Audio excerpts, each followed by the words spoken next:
Female है, सबको अपने बाल पसंद हैं। चाहे यंग है या 50 साल की एज में है, तो लहराते हुए बाल सबको पसंद ही आते हैं और कॉन्फिडेंस भी देते हैं। और मुझे लगता है कि एक हमारी not only for the beauty, वो एक हमारी इंटरनल हेल्थ का भी एक तरीके से इंडिकेटर होता है। सो लेडीज एंड जेंटलमैन, हम अगले 2 से 3 minute again very good evening all. स्वागत है माई एचबी सेशन में। और बड़े आराम से आज हेयर के बारे में बात करेंगे। और आ, किसी को ये भी दुख होगा कि मेरे हेयर चले गए हैं। हो सकता है कि इस सेशन के बाद आप उनको रीग्रो करने में, किसी के थिन हो गए हैं, किसी को लगता है जो जुल्फें थी हमारी वो कहीं ना कहीं 35-40 की एज में वो वाली नहीं है जो हम स्टाइलिंग करते थे 20 साल की एज में, यंग एज में, राइट। सो इसमें कुछ साइंटिफिकली फैक्ट्स के बारे में बात करेंगे और जनरली हम किन चीज़ों की वजह से ये सामने हमारे चैलेंज आते हैं हेयर से रिलेटेड। सो ये मैं एक पूरा बोर्ड प्रेजेंटेशन की ये डिस्कस करने वाला हूँ। सो आईपैड से जल्दी से कनेक्ट कर देता हूँ।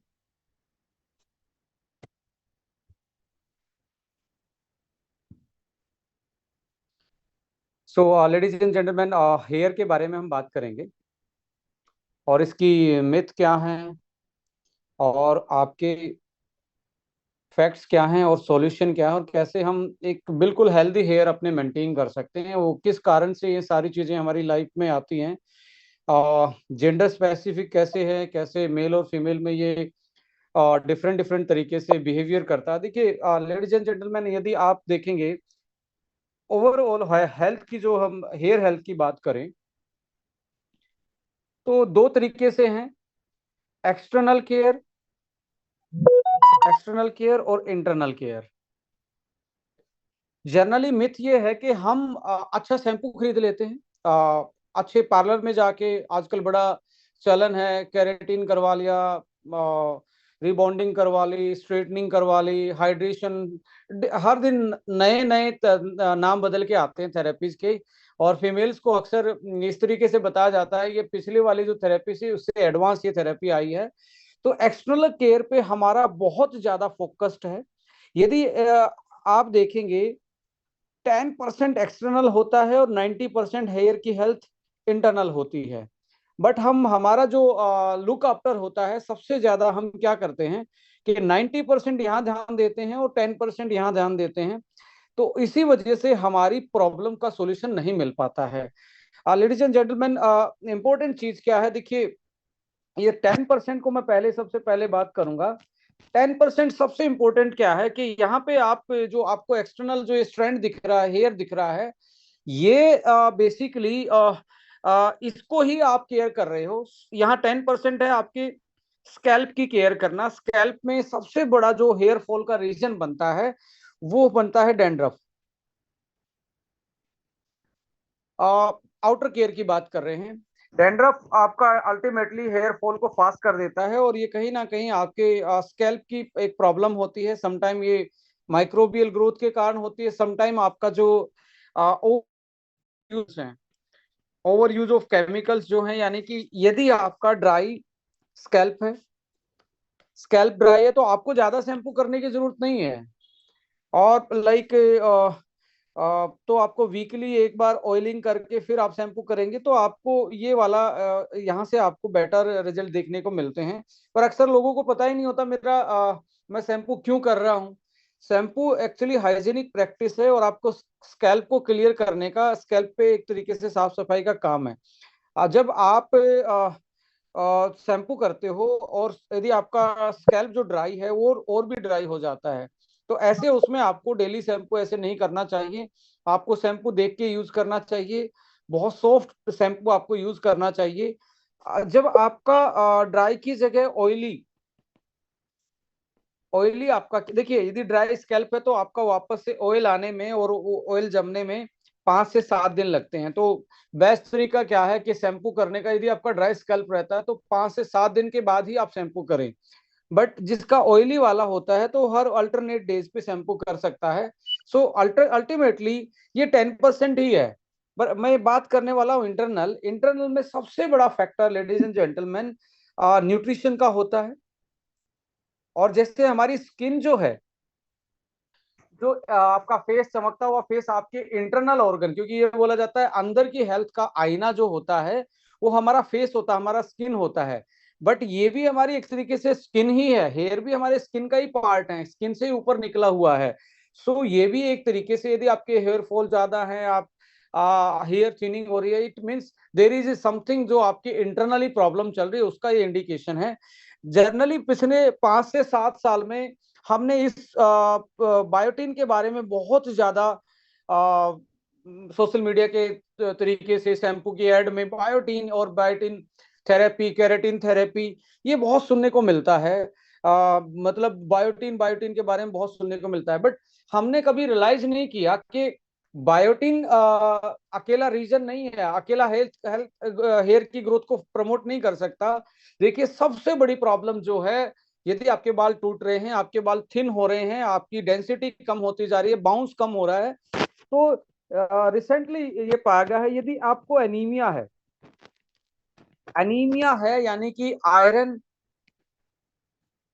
फोलिक और विटामिन बी 12 की कमी है, तो लेडीज एंड जेंटलमैन मान के चलिए, आप कितना ही बायोटिन खा लीजिए, कितने अच्छे शैम्पू कर लीजिए, कितने ही अच्छे आप बार बार में मतलब पार्लर पे जाके, हेयर स्किन वाले के पास जाके या हेयर वाले के पास जाके कहीं पे भी चले जाइए, जब तक ये कंडीशन आपकी सही नहीं होगी, ये काम करने वाला नहीं है। लेडीज एंड जेंटलमैन, यदि ये कम है और ये कंप्लीट है, फिर भी आपका काम चल जाएगा, आप इसी पे फोकस करेंगे और इस पे फोकस नहीं करेंगे तो कभी भी आपके हेयर की हेल्थ में सुधार नहीं आने वाला। सो iron folic acid is more important then the others. अभी देखिए यहाँ पे सबसे इम्पोर्टेंट चीज क्या आ जाती है इन चीजों को देखने में आज के टाइम पे, गट हेल्थ जो है, basically gut health is a indicator. यदि हमारा गट जो खराब हो जाए तो डेफिनेटली हेयर फॉल आना स्टार्ट होगा। रीजन क्या है? एक तो बॉडी अच्छे से डाइजेस्ट नहीं कर पाएगी, न्यूट्रिशन को एब्जॉर्ब नहीं कर पाएगी, जो आयरन फोलिक और विटामिन मिनरल्स उनको एब्जॉर्ब नहीं कर पाएगी। ऊपर से हमारी जो इम्यूनिटी है वो हमारी लो हो जाने के कारण हमारी बॉडी मोर प्रोन हो जाती है इन्फ्लामेशन के। जैसे इन्फ्लामेशन बढ़ेगी, आपकी स्किन डल होनी स्टार्ट होगी, आपके हेयर फॉल होने स्टार्ट होंगे। तो अल्टीमेटली गट हेल्थ यदि सही रहती है तो हमेशा टारगेट करिए, यदि आपका हेल्थ, आपका हेयर फॉल ज्यादा है तो always try to work on the gut health. Probiotic fibre, जैसे सैलेड है वो ज्यादा आप खाएंगे, लाइक प्रोबायोटिक चीजें ज्यादा खाएंगे। और गट हेल्थ के साथ साथ गट में कौन जुड़ा है? पेट की समस्या के साथ लीवर भी जुड़ा है। यदि लीवर में बाइल का प्रोडक्शन सही नहीं, इन्फ्लामेटरी, तो गट में डाइजेशन सही नहीं होगा, टॉक्सिफिकेशन होगा और टॉक्सिक्स ज्यादा बढ़ेंगे, तो यानी कि अंदर ज्यादा टॉक्सिन बढ़ेंगे तो हमारे सीधा फर्क पड़ता है स्किन पे और हेयर पे। तो अल्टीमेटली आपको हमेशा ही, जब भी आप हेयर की केयर करना स्टार्ट करें, और वो 90% इंटरनल फैक्टर ही आपकी हेयर हेल्थ को मेंटेन रखते हैं, ओनली 10%। यदि सपोज करें आयरन, फोलिक एसिड और विटामिन बी 12 की कमी है, अनीमिक है आप में खून की कमी है, तो और साथ में आपका डेंड्रफ भी हो, तो आपका जल्दी हेयर फॉल होगा कि आपको समझ में नहीं आएगा कैसे कंट्रोल करें।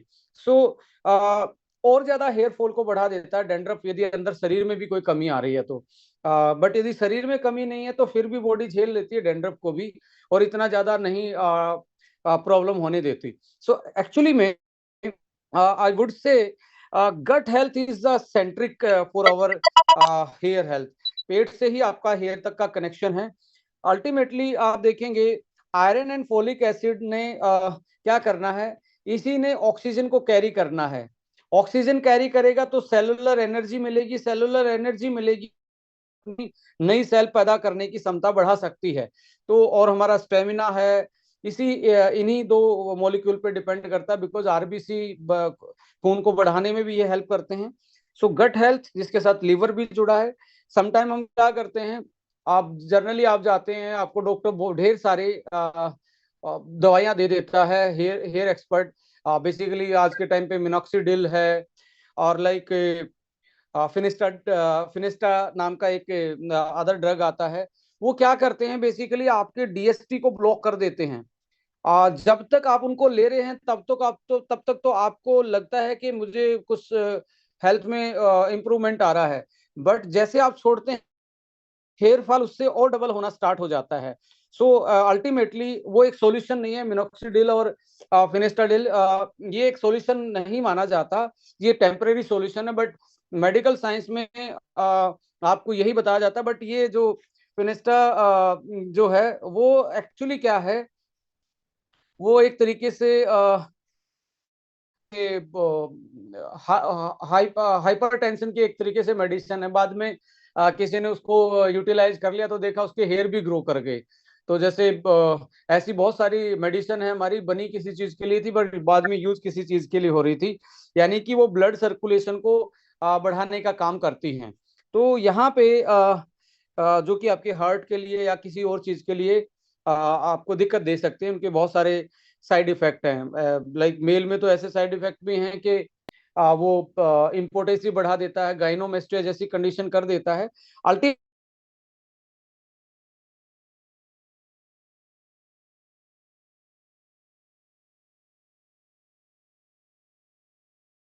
ये आपके मेन मॉलिक्यूल हैं। ये मेन मॉलिक्यूल क्या काम करते हैं, जो हेयर फॉलिकल है, जो यहाँ पे आपका जो रूट है हेयर की, बायोटिन और जब आपका आयरन फॉलिक होगा और साथ में विटामिन सी होगा, तो ये इनके सारे सबके मिलने से क्या होता है, तो हमारे जो हेयर हैं वो केराटिन के बने होते हैं। केराटिन एक प्रोटीन होता है। सो इनफ अमाउंट में प्रोटीन और साथ में ये चीजें जाएंगी तो आपका न्यूट्रिशन पूरा होगा और आपके हेयर की हेल्थ बेटर होना स्टार्ट हो जाएगी। अब अल्टीमेटली देखिए, एक मिथ होती है, हेयर का जो बेसिकली साइकिल होता है वो 3 फेज में जुड़ा होता है। जैसे एक इंसान की 3 फेजेज होती हैं, उसका किशोर अवस्था होती है, युवा अवस्था होती है और बुढ़ापा होता है। यानी कि आपका एक तरीके से बचपन है आपका, यूथफुलनेस है और आपकी ओल्डनेस है। तो ऐसे ही हमारे हेयर की 3 फेजेज हैं। एक फेज होती है एनाजन फेज। एनाजन फेज सबसे लंबी फेज होती है, ऑन एवरेज ये 3 साल की होती है लेडीज एंड जेंटलमैन। 3 इयर्स की ये फेज होती है। एनाजन के बाद दूसरी फेज आती है कैटाजन, ये बहुत छोटी फेज होती है, मैं बताऊंगा एक्चुअली क्या क्यों समझा रहा हूँ, ये आपको समझ में आएगा। फिर एक फेज आती है टीलोजन फेज। टीलोजन फेज 3 महीने तक की रहती है, 3 मंथ्स की। अब देखिए, सबसे बड़ा रोल प्ले कर रहा था आपका कौन से वाला फेज,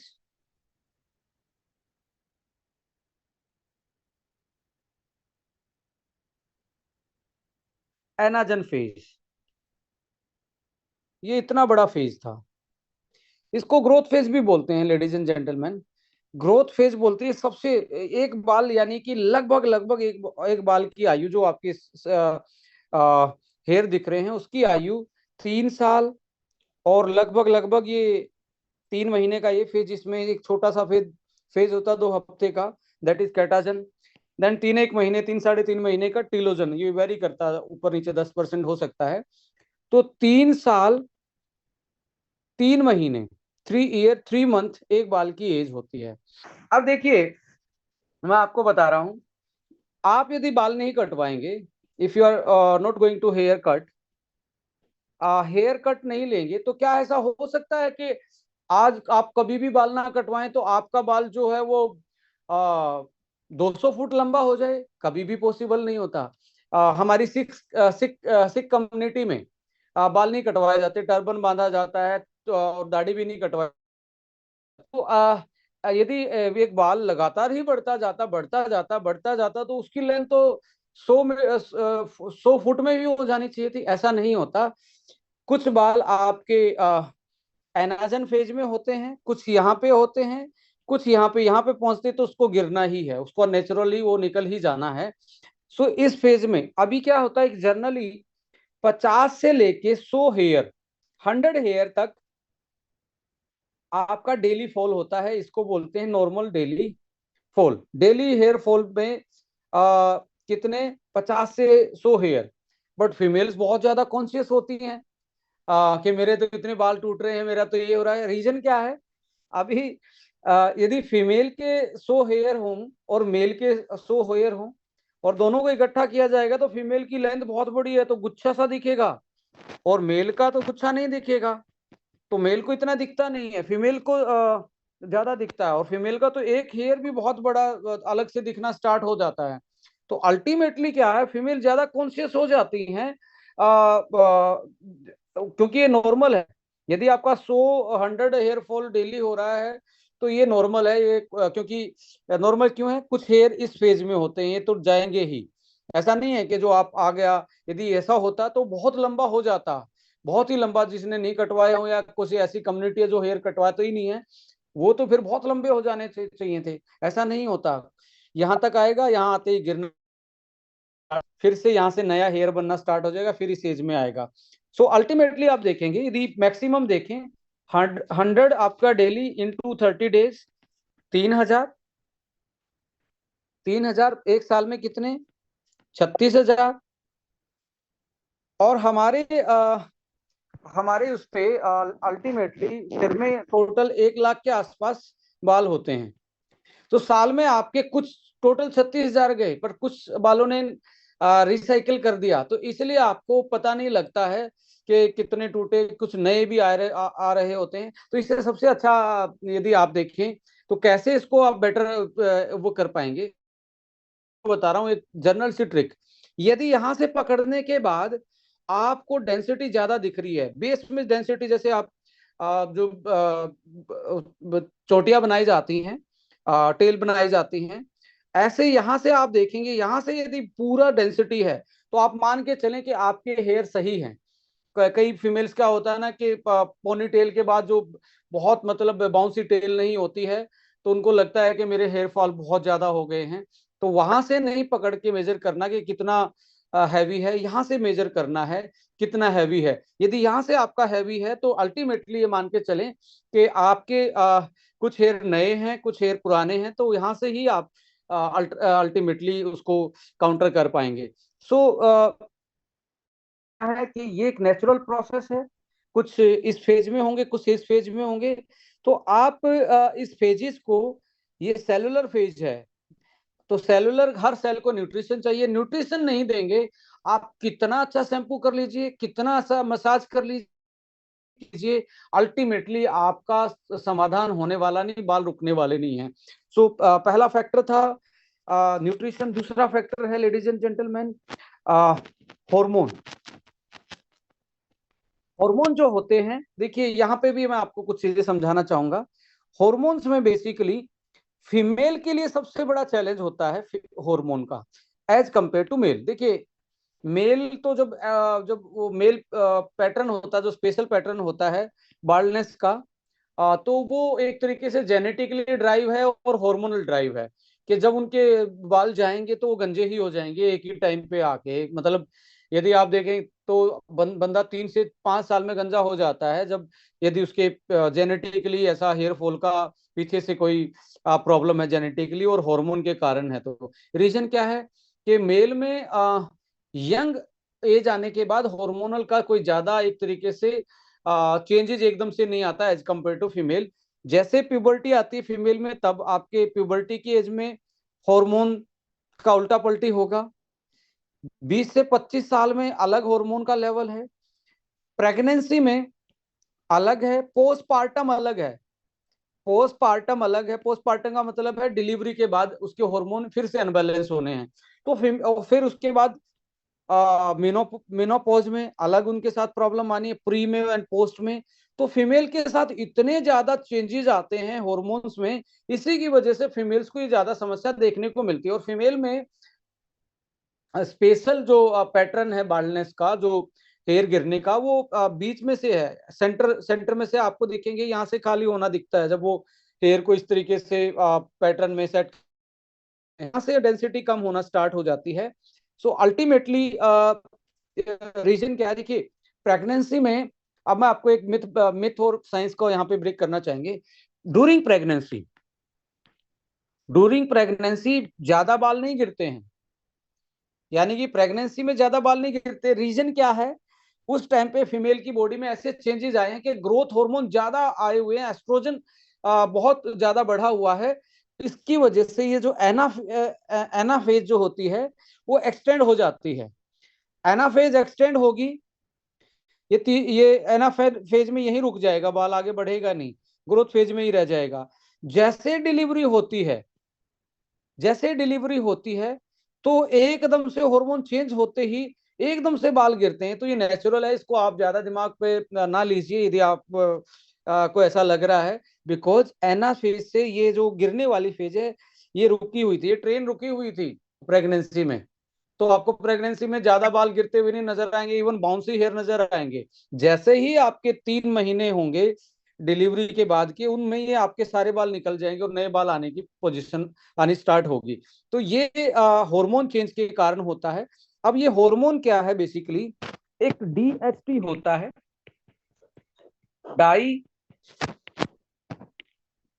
हाइड्रोक्सी टेस्टोस्टेरोन। ये बेसिकली किलर होता है हमारा हेयर का। हेयर को फॉल करने में इसका मेन कारण होता है। जितनी भी आपकी एलोपैथी की मेडिसिन आती हैं, मिनोक्सिडिल जैसी चीजें आती हैं, फिनेस्टाडिल आती है, ये क्या करती हैं, ये डीएसटी को ब्लॉक कर देती हैं। और डीएसटी जब ब्लॉक होगा तो एक्चुअली में क्या होगा कि आप में मेल मेल में तो एक तरीके से ईडी की प्रॉब्लम, इरेक्टाइल डिसफंक्शनिंग, गाइनोमेस्टिया, मतलब एक तरीके से चेस्ट बहुत लूज होनी स्टार्ट हो जाएगी। फीमेल में एक तरीके से ये लाइक एक्ने में कन्वर्ट हो सकता है।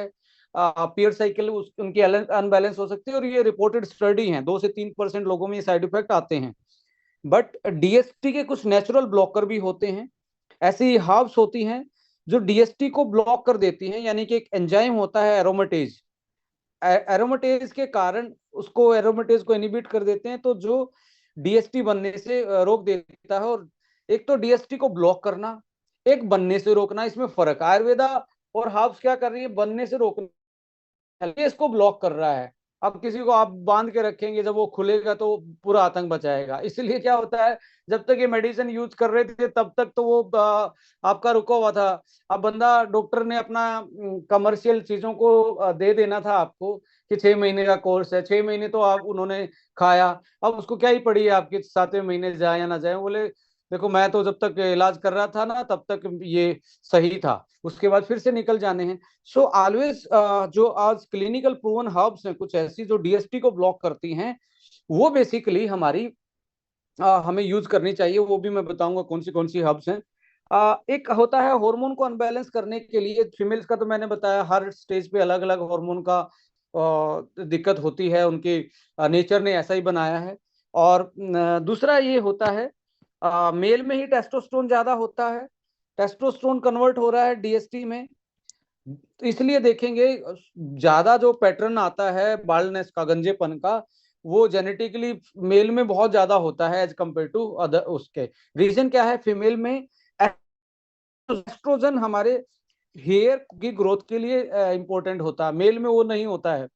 तो इसलिए फीमेल के पास एडवांटेज भी है, बट डिसएडवांटेज ये है, उनके हार्मोन इनबैलेंस के कई स्टेजेस आते हैं प्रेगनेंसी में, after pregnancy, menopause, post menopause, उनका लाइक पीरियड साइकिल जब स्टार्ट होते हैं अडल्सेंट एज में, उस टाइम पे ये सारी चीजें क्या होती हैं, फीमेल को more prone to hair fall बनाते हैं। पर बाल्डनेस की प्रॉब्लम सबसे ज्यादा मेल को आती है। This is all about the nature of the male and female.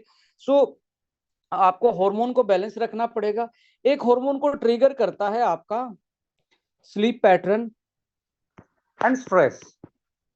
यदि ये आपके दोनों अनबैलेंस है तो आप मान के चलें, आपका हो सकता है आपकी जो स्ट्रेस है वो आपके हार्मोन को इनबैलेंस कर रही है, और उसकी वजह से ऑक्सीडेटिव स्ट्रेस, उसकी वजह से ही बहुत सारी चीजें ऐसी आ रही हैं आपकी बॉडी में कि आपको लाइक अल्टीमेटली क्या हो रहा है कि आप ऐसा फील कर रहे हैं कि आपको ज्यादा हेयर फॉल हो रहा है। तो लेडीज एंड जेंटलमैन, नींद अच्छी, स्ट्रेस को कम करना, योगा जैसी कंडीशन में आना या एक्सरसाइज करना, ये आपको एक तरीके से, या आइसोलेटेड से कम्युनिटी, एक दूसरे से बात करके एक ऐसे उस माहौल में रहना, तो आपको ये अल्टीमेटली हार्मोन को बैलेंस करने में आपकी हेल्प करती हैं। सो यहाँ पे हार्मोन के बाद अगली सिचुएशन आती है अगली सिचुएशन आती है कि आपका जो अल्टीमेटली जो अगला जो टारगेट होना चाहिए कि आपको आपकी बॉडी को जो एजिंग का इफेक्ट पड़ रहा है, एजिंग के कारण आपकी एनाजन जो फेज है वो भी आपकी छोटी होनी स्टार्ट हो जाती है, इसलिए अब ग्रोथ फेज में कम है और ये फेज भी इसको बराबर की आनी स्टार्ट हो जाती है। तो एजिंग के कारण भी आपको एंटी एजिंग में आपको कुछ ऐसी चीजें अपनानी चाहिए जो आपको अल्टीमेटली लाइक आपकी हेल्प कर पाए, एनाजन फेज को बढ़ा पाए, लंबी कर पाए। जो ग्रोथ फेज लंबी होगी तो अल्टीमेटली आपके हेयर की हेल्थ अच्छी रहेगी। तो एजिंग यानी कि 34 के बाद एकदम से बॉडी में चेंजेस आते हैं। 34 क्यों 34 होता है, देखिए मैं आपको बता रहा हूँ। 8 साल तक तो हम बचपने में रहते हैं। 8 -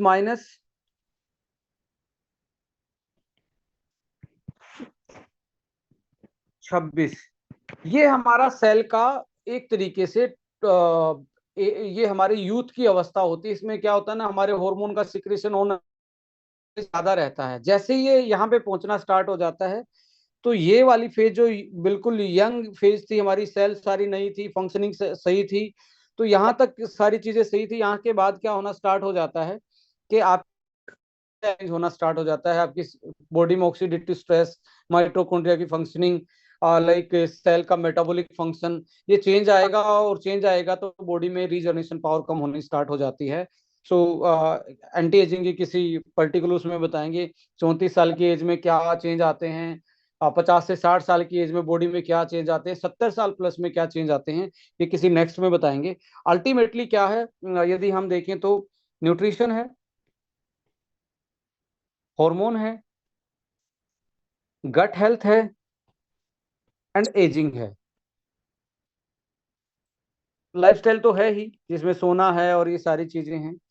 अब इसमें आप देखेंगे 1 2 3 4, ये सारे के सारे इंटरनल हैं, इंटरनल फैक्टर हैं। एक्सटर्नल क्या था, ओनली डैंड्रफ।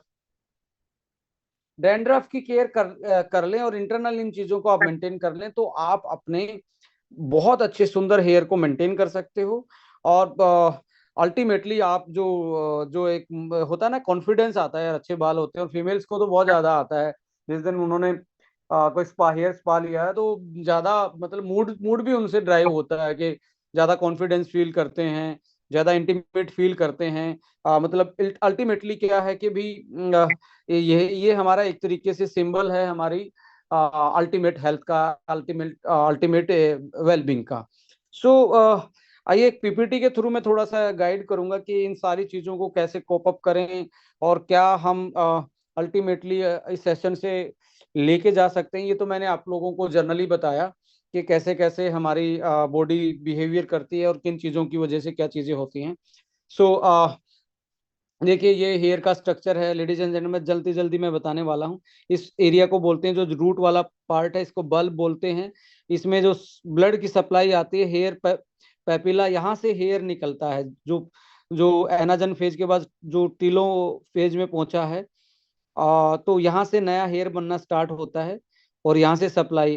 तो सबसे पहले यहाँ से कट लगता है, जब वो डेड फेज में चला जाता है सप्लाई रुकती है और ये हेयर निकल जाता है। जो आप देख रहे हैं ये वाला पोर्शन है जिसको लाइक हेयर स्ट्रैंड बोल रहे हैं। इसके नीचे एक साफ्ट है और एक ऐसी ग्लैंड है जो ऑयल प्रोड्यूस करती है। ये हमारे स्कैल्प में ही होती है, अंडर ऊपर की लेयर से थोड़ी सी नीचे। तो ये हमारी एक तरीके से क्या करती है, ऑयलिंग करती है और एक तरीके से हेयर का मॉइस्चर मेंटेन करती है। देखिए जब आप इस वाले एरिया को जब हेयर ड्राई से, जब ड्राई हाई हीट वाला ड्रायर यूज कर रहे हैं या ऐसी कोई थेरेपी यूज कर रहे हैं, तो इसका ये जो मेम्ब्रेन होता है क्यूटिकल आउटर मेम्ब्रेन को, क्यूटिकल मेम्ब्रेन डैमेज होता है और हेयर ऊपर से रफ होके गिरना स्टार्ट हो जाता है। बट इसमें इतना ज्यादा नहीं है, जब तक यहाँ पे कुछ दिक्कत नहीं चल रही हो या स्कैल्प पे डैंड्रफ नहीं है तो तब तक ये ज्यादा कोई इशू नहीं करता। आपको देखा होगा हेयर ड्रायर, आप बहुत सारी ऐसी चीजें स्ट्रेट भी करवा लेते हैं फिर भी बाल ज्यादा टूटते नहीं हैं। तो अल्टीमेटली ये this is the main problem, ये दोनों बेस वाली प्रॉब्लम है। सो हेयर साफ्ट है जो केराटिन की बनी हुई है, इसको बाहर जो दिख रहे हैं hair shaft, hair follicle and dermal papilla, ये वाला एरिया आपको जो दिख रहा है, और जो सीबम प्रोड्यूस करने के लिए एक तरीके से लुब्रिकेंट प्रोड्यूस करती है, ऑयल टाइप का, ये ग्लैंड होती हैं। सो नेचर ने हमें कंप्लीट तरीके से बनाया हुआ है हेयर मैट्रिक्स। ये मैंने ग्रोथ फेज आपको बताया, एनाजन फेज एवरेज 3 साल 2 से 3 वीक, और ये 3 वीक, तो ये 3 ईयर 3 मंथ का ही साइकिल होता है। और डेली 100 हेयर फॉल होते हैं, और शेडिंग फेज उसको हम बोलते हैं, और पर मंथ 1 सेंटीमीटर तक बढ़ता है, और 85 से 90% scalp hair are in the anagen phase. जो हमारे ये हैं, तो 80% तक ये एनाजन फेज में, ग्रोइंग फेज में, इसलिए आपको दिखते हैं। यदि कैटाजन फेज ज्यादा हो और टेलोजन फेज ज्यादा होती, यहाँ से तो इसकी ब्लड सप्लाई रुकनी स्टार्ट हो जाती है, और यहाँ से फिर ये कनेक्शन ही खत्म हो जाता, हेयर निकलता ही है। तो यदि ये वाली स्टेज बड़ी होती तो हमारे हेयर सिर पे बहुत कम ही होते हैं। तो ये फेज सबसे बड़ी है, इसलिए ये ग्रोथ फेज में ही ज्यादा रहते हैं, 85 से 90%। सो अब जो ग्रोथ फेज है, उसमें ग्रोथ के लिए आपको न्यूट्रिशन तो चाहिएगा। आप अकेला बाहर से केयर करके, आजकल बड़ा चल रहा है, ये शैम्पू लगा लीजिए, वो लगा लीजिए, अल्टीमेटली द कमर्शियल एंगल ही उस पर दिखाया जाता है। यदि स्कैल्प आपका सही है, सही रहता है उसकी हेल्थ, और आपको डेंड्रफ नहीं है, तो आपका इंटरनल ही चेंज है। और के कारण हो सकता है डीएसटी जो मैंने बताया, एस्ट्रोजन, थायराइड हार्मोन, और स्ट्रेस के कारण कोर्टिसोल, और इंसुलिन, या आप देखेंगे पीसीओडी में, और ये भी आता है इंसुलिन की सेंसिटिविटी जो है, रेजिस्टेंट आता है, तो उसमें अनवांटेड, फीमेल्स को देखे होंगे कि बियर्ड्स आनी स्टार्ट, अनवांटेड हेयर, फेस पे हेयर आना स्टार्ट हो जाता है, वॉइस थोड़ी मॉड्यूलेट हो जाती है, बट सिर वाले बाल जो होते हैं वो गिरने स्टार्ट हो जाते हैं। तो ये भी एक तरीके से पीसीओडी के केस में इंसुलिन का रेजिस्टेंट बढ़ना एक तरीके से, और डायबिटीज की तरफ जाना, ऐसे केस में देखा जाता है। तो फैक्टर एनाजन और टेलोजन फेज को कौन से इफेक्ट करते हैं? इन्फ्लामेशन नहीं होना चाहिए बॉडी में। इन्फ्लामेशन का सबसे अच्छा मैं बात बता दूं, आप रात को उंगली पे, यदि आपको देखना जर्नली बिना टेस्ट करवाए, रात को आप उंगली में एक कोई धागा बांध के सोएं। ज्यादा टाइट नहीं बांधना है, बिल्कुल नॉर्मल आपकी उंगली पे। यदि सुबह वो उंगली में टाइट मिले, टाइट मिले, तो इसका मतलब है आपकी बॉडी में कोई इन्फ्लामेशन है। और रिंग सुबह यदि टाइट ज्यादा है और शाम तक वो हल्की हो जाती है, तो रिंग यदि सुबह टाइट मिल रही है तो इन्फ्लामेशन है, बॉडी का एक जनरल इंडिकेशन मैं आपको बता रहा हूँ। सो एनाजन फेज, टिलोजन फेज, इन्फ्लामेशन के कारण थायराइड और DST, stress, poor nutrition, medication, यदि आप ब्लड थिनर जैसी चीजें ले रहे हैं, तो ये अल्टीमेटली आपको आपके हेयर के फॉल में दिक्कत करती हैं। सो ब्लड फ्लो इंक्रीज हो, ऑक्सीजन ज़्यादा पहुंचे, न्यूट्रिशन ज़्यादा पहुंचे, और आप अच्छे से न्यूट्रिशन की केयर करें, तो ये इसको हम सही कर सकते हैं। Environmental factor, hormonal changes, nutritional, stress and genetics. Gene को भी हम अच्छी डाइट से, एक्सरसाइज से कंट्रोल कर सकते हैं कि आप में वो बाल्डनेस ना आए जो आपके पेरेंट्स में था। सो प्रॉब्लम्स में मैंने हेयर लॉस, ये आप देखेंगे ऐसे पैटर्न में भी हेयर लॉस होता है, और ये भी आपको जर्नली थीनिंग होती है, लो डेंसिटी होना स्टार्ट हो जाते हैं, hair thinning, dry and damaged hair, ये आपका केयर करना। और स्कैल्प पे सबसे ज़्यादा प्रॉब्लम आपको देखने को मिलती है, स्कैल्प की प्रॉब्लम है। स्प्लिट एंड, ये भी आप अच्छे से केयर नहीं कर रहे। और इंटरनल तो न्यूट्रिशन होता ही है साथ में। Role of nutrition protein synthesis के लिए, कोलाजन में प्रोलीन और ग्लाइसिन होते हैं जो हेयर बिल्डिंग में हेल्प करते हैं आपकी।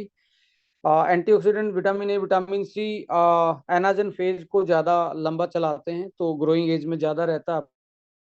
आयरन, फोलिक एसिड, एनीमिया को रोकते हैं। ऑक्सीजन डिलीवरी फॉलिकल को ज़्यादा जाती है, तो सेल का टर्नओवर बढ़ता है, नंबर ऑफ हेयर बढ़ने स्टार्ट हो जाते हैं। अल्टीमेटली जिंक जो है फॉलिकल रिपेयर में, जो आपका फॉलिकल जो नीचे से जो बाल ने, जो आपका हेयर ने यहाँ से डेवलप होना है, उसको रिपेयरमेंट करता है, और आपके मॉइस्चर को मेंटेन करने में, सीबम प्रोडक्शन में, जो लुब्रिकेंट बन रहा है, नेचुरल ऑयल बनाती है स्किन, स्कैल्प जो है, वो प्रोडक्शन में जिंक हेल्प करता है। बायोटीन है जो केराटिन के इंफ्रास्ट्रक्चर में क्रूशियल फॉर द इंफ्रास्ट्रक्चरल यानी कि आपके बाल का इंफ्रास्ट्रक्चर को डेवलप करने में B7 का बहुत बड़ा रोल है। एंड डी है वो हेयर फॉलिक साइकिल को स्टिमुलेट करता है, तो इसलिए थोड़ी बहुत धूप भी आप जरूर लगाएं। ओमेगा फैटी एसिड इन्फ्लामेशन को रिड्यूस करता है। आयरन फोलिक ज्यादा मैटर क्यों करता है? हीमोग्लोबिन आपके लिए, हर किसी के लिए वाइटल है, जो ऑक्सीजन को सारी सेल तक पहुंचाता है। और low oxygen, low weak follicle, so hair up to telogen phase, shedding phase पे जल्दी पहुंच जाएगा।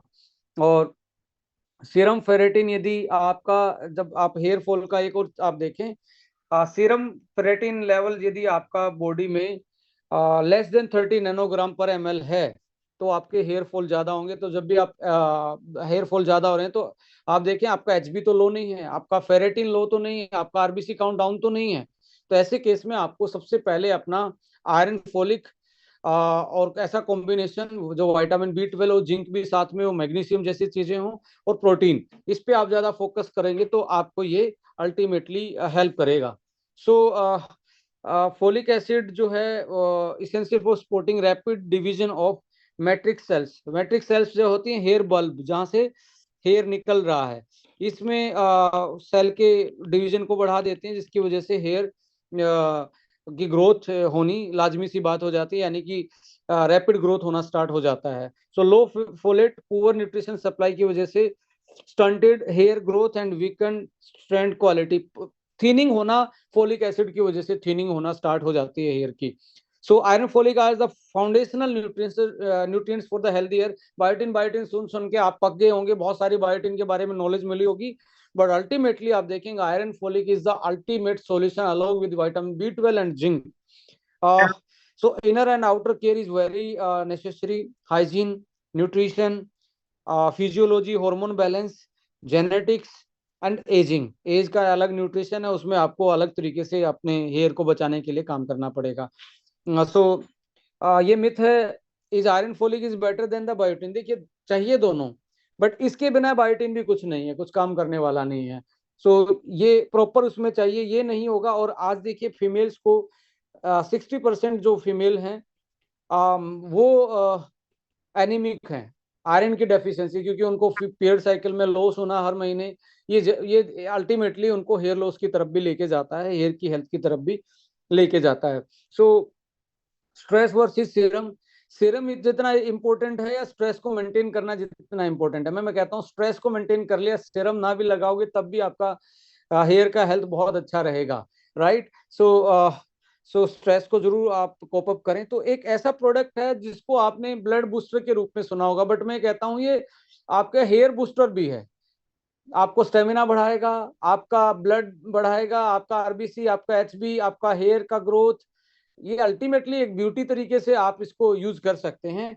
और प्री मेच्योर ग्रेइंग भी जो होती है ना, जो बाल सफेद होना है, वो भी अल्टीमेटली क्या है ना, बायोटिन और फोलिक एसिड का कॉम्बिनेशन और विटामिन C का कॉम्बिनेशन से उसको डिले कर सकते हैं ग्रेइंग को। सो अल्टीमेटली हीमोफोर्टिन जो है आपका आयरन फेरस बिसग्लाइसिनेट फॉर्म में बेस्ट फॉर्म होती है, बॉडी इसको ज्यादा यूटिलाइज एब्जॉर्ब कर पाती है एज कम्पेयर टू जो मार्केट में आयरन मिलते हैं, फेरस और फ्यूमेरेट साल्ट में मिलते हैं। Quarter folic is the fourth generation folic acid. यदि लीवर में भी कोई दिक्कत है, जर्नल यदि आप फोलिक एसिड खाएंगे, लीवर में कोई दिक्कत है तो बॉडी उसको यूज नहीं कर पाएगी। बट फैटी लीवर हो, इन्फ्लामेटरी लीवर हो, उसमें भी क्वार्टर फोलिक आपकी बॉडी यूटिलाइज कर पाएगी, क्योंकि लीवर को इसको एक्टिवेट करना पड़ता है, कन्वर्ट करना पड़ता है मिथाइल फोलेट में। So vitamin B12, vitamin C और जिंक। सो इसमें ऑलरेडी है, जिंक भी है, विटामिन C भी है। सी किस लिए चाहिए? कोलाजन बने स्किन के लिए। और हेयर भी स्किन का ही पार्ट है, स्कैल्प, क्योंकि इसके नीचे स्किन है, ये भी स्किन में से निकले हैं। तो कोलाजन हो बनेगा तो ज्यादा हेयर की हेल्थ आपको देखने को मिलेगी। सो विटामिन C उसमें हेल्प कर रहा है, साथ में आयरन फोलिक एसिड के साथ।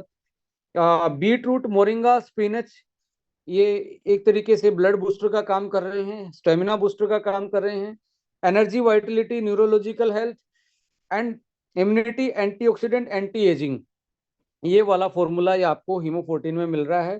सो अल्टीमेटली मैंने पिछले 1 महीने से देखा है कि मेरे हेयर में मुझे अल्टीमेटली कुछ ऐसा नजर आया जो पहले मैं नहीं देख पा रहा था। अभी मेरे दोबारा से आप देखेंगे तो बहुत अच्छे तरीके से मुझे भी थोड़ा थोड़ा थिनिंग दिखनी स्टार्ट हो गई थी लास्ट ईयर। वापस से मेरा स्कैल्प भर गया है, तो मैं बड़ा एक्साइटेड हूँ आपको ये बताने के लिए कि वापस से 40 की एज में स्ट्रॉन्ग हेयर कैसे भी उनको आप वो कर लो, तो एक अलग कॉन्फिडेंस देते हैं। और बहुत सारे लोगों ने मुझे टेस्टिमनी भी भेजी।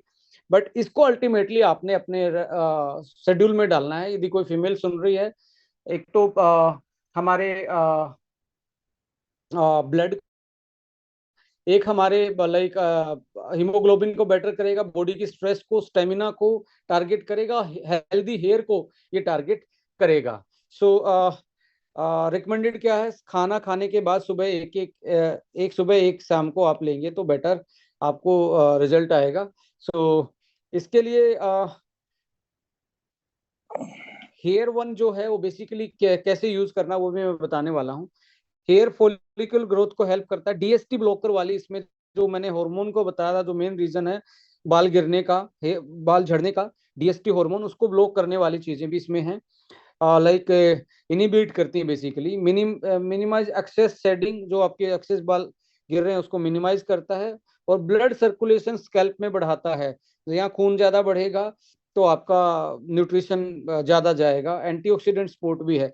अल्टीमेटली आप देखेंगे पंपकिन सीड और अश्वगंधा हेयर की ग्रोथ को और अडेप्टोजन के रूप में स्ट्रेस को मैनेज करता है और हेयर की ग्रोथ को स्टिमुलेट करते हैं। स्टिंगिंग नेटल और लेमन पील एक्सट्रैक्ट ये डीएसटी को ब्लॉक करते हैं, बनने से रोकते हैं।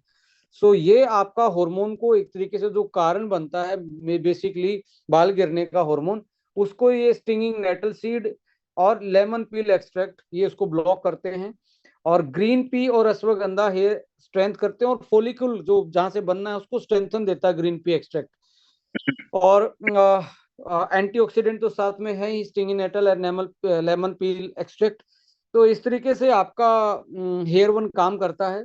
ये भी आप एक आयरन का, एक इसका सुबह शाम आप लेना स्टार्ट करेंगे तो आपको बहुत बेटर रिजल्ट देखने को मिलेंगे। So ultimately healthy hair, reducing hair thinning, hair issue, age related density, आपकी इंटीग्रिटी जो है लाइक हेयर की, एक साथ में आता है। आपको हेयर भी साथ में अच्छे चाहिए, नेल भी अच्छे चाहिए और स्किन भी अच्छी चाहिए। हेयर नेल स्किन फॉर्मूला तो आप मेराइन कोलाजन को मत भूलिए, ये एक बहुत अल्टीमेट प्रोडक्ट है। मेराइन कोलाजन में बेसिकली यहाँ पे अकेला कोलाजन नहीं है, कोलाजन पेप्टाइड फॉर्म में और कोई स्मेल नहीं है इसकी, मैंगो फ्लेवर में आराम से पिया जा सकता है। साथ में एंटीऑक्सीडेंट विटामिन सी और ई भी डला हुआ जो स्किन को कोलाजन फॉर्मेशन को और एंटीऑक्सीडेंट प्रॉपर्टी में चाहिए आपको। कॉपर और जिंक जैसे मिनरल्स डले हुए जो हेल्दी हेयर, स्किन और नेल के लिए। जिंक की वजह से आपके जो स्किन का जो टेक्सचर होता है, जो टोन होता है, टोन कहीं से आपका ज्यादा ब्राइट है, कहीं से आपका डार्क है, तो ऐसे ये इवन टोन के लिए बहुत अच्छा काम करता है। और नई सेल बनाने में कॉपर बहुत काम करता है। तो ये पहला ऐसा मेराइन कोलाजन है जिसमें विटामिन सी अलग से डला, विटामिन ई अलग से डला, कॉपर और जिंक अलग से डला है और अल्टीमेटली बायो कंप्लीट एक तरीके से ये हेयर नेल स्किन बेटर करने में आपकी हेल्प कर सकता है।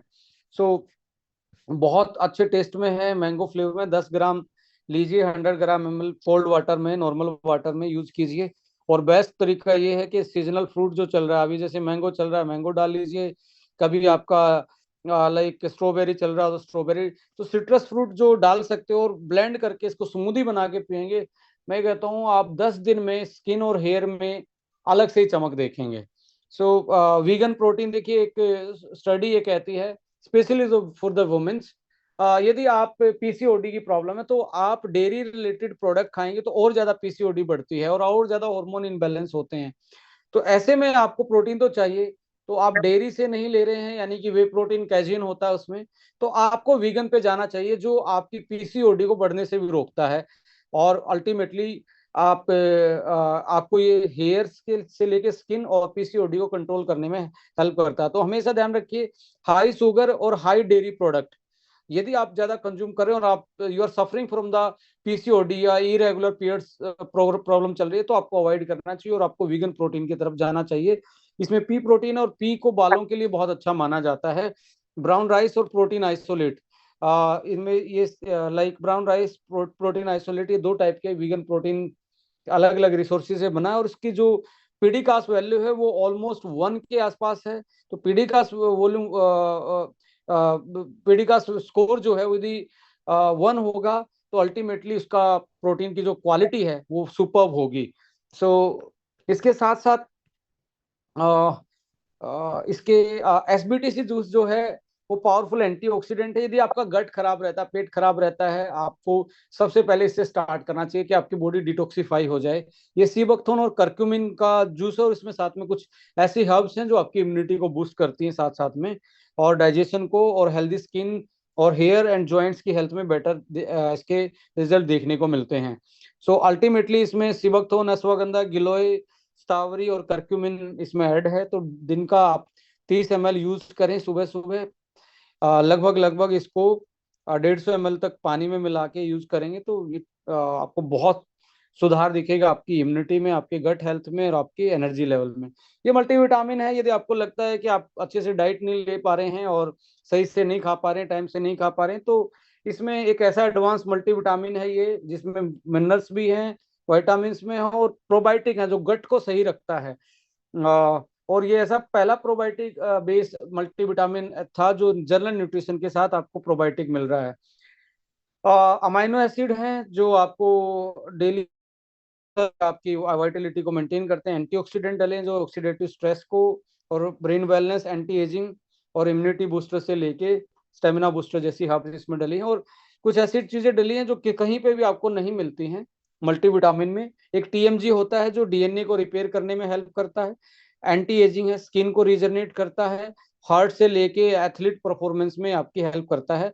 और एक इसमें AKG होता है, अल्फा कीटो ग्लूटरेट बोलते हैं इसको, कैल्शियम साल्ट के साथ ये होता है। ये बेसिकली करता क्या है, एंटी एजिंग में है, लॉन्जिविटी लंबी आयु को बढ़ाता है, हेल्दी स्पेन करता है, सेलुलर मेटाबॉलिज्म इसमें आपकी हेल्प करता है। ये एवरीडे वन की मैं बात कर रहा हूँ।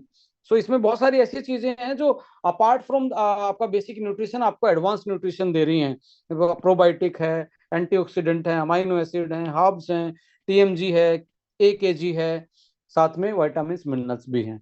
सो ये मार्केट से भी अलग बनाता है और आपकी डेली नीड्स के अलावा आपकी एक्स्ट्रा जो फंक्शनिटी है बॉडी की उसको इम्प्रूव करता है एंटी एजिंग के साथ साथ। सो डेली आप 1 से 2 टैबलेट ले सकते हो खाना खाने के 1 घंटे बाद।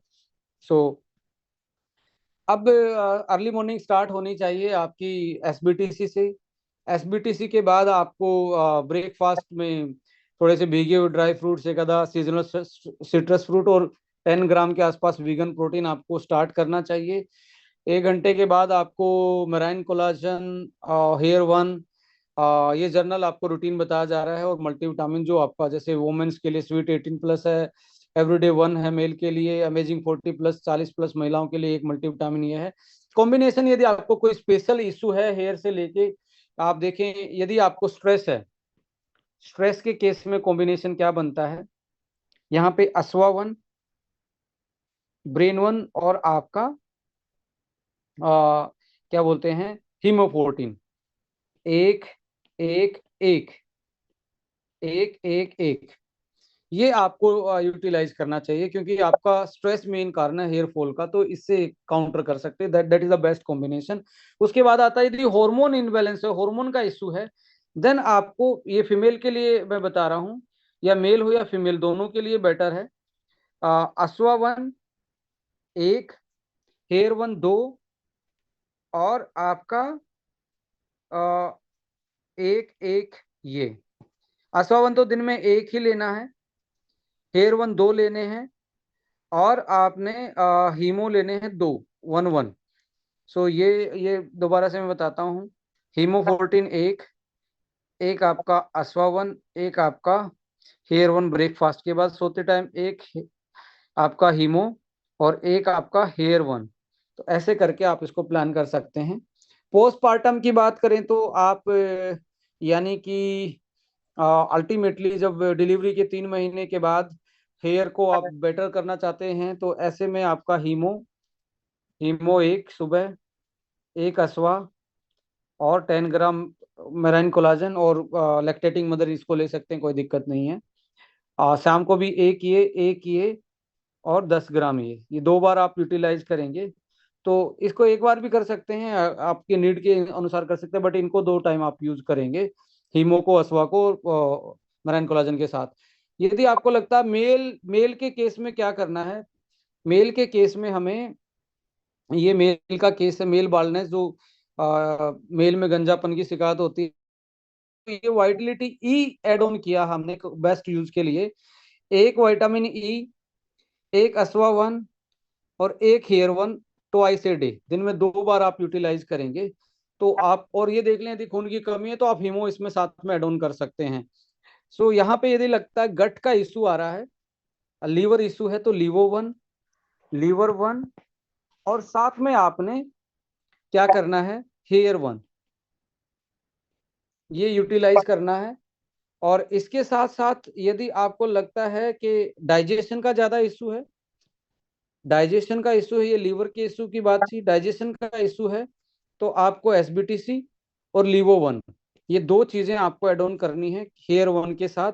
और एनीमिक भी है तो आपको हमेशा ध्यान रखना है, हीमो जरूर साथ में यूज करना है for the better health of the hair. So ultimately outer care के लिए भी आप, ऑयल है जो आपका एम्बर वन सीरीज में आता है, और एक तरीके से इसेंशियल ऑयल बेस्ड, जिसमें आर्गन है, ऑलिव ऑयल है, कोकोनट ऑयल बेस्ड एक शैम्पू भी आपके पास है, जो आपके स्कैल्प की केयर में आपकी हेल्प करेंगे। सो अल्टीमेटली थैंक यू बोलना चाहूँगा कि आज का सेशन हमने फिर से बहुत भारी तादाद में, मैं कहूँगा बहुत भारी तादाद में, अभी 932 से 33 लोग देख रहे थे। कुछ लोगों का टेस्टिमनी लेंगे अभी हम।